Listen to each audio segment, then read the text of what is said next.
আসসালামু আলাইকুম। আজকে আমরা ইংরেজিতে খুব মজার কিছু জিনিস জানবো।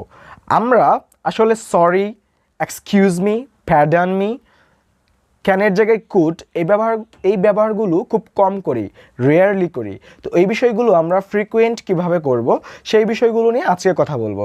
আমাদেরকে কেউ যদি জিজ্ঞেস করে যে হাউ আর ইউ, তুমি কেমন আছো, আমরা কি বলি? I am fine.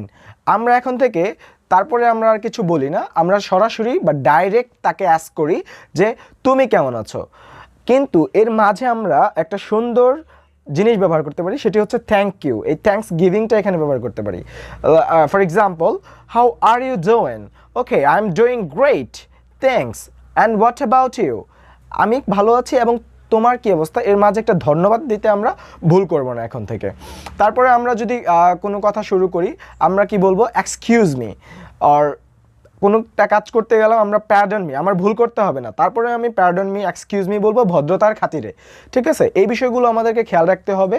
তারপরে আমরা মুরব্বীদেরকে কুড ইউ প্লিজ বলে সম্বোধন করব, উড ইউ মাইন্ড বলে সম্বোধন করব, ডাইরেক্টলি ক্যান ইউ বলতে পারবো না, বা এই বিষয়টা বলা উচিত না। ঠিক আছে, এই বিষয়গুলো আমাদেরকে খুব বেশি খেয়াল রাখতে হবে when we are speaking English.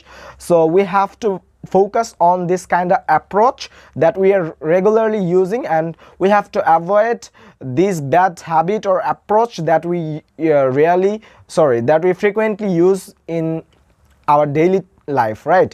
So আমাদের এই বিষয়গুলো খেয়াল রাখলেই আমরা কিন্তু অনেক ভালো স্পিকার হয়ে যাব। সবাইকে অসংখ্য ধন্যবাদ ভিডিওটি দেখার জন্য। দেখা হচ্ছে পরবর্তী ভিডিওতে। আসসালামু আলাইকুম।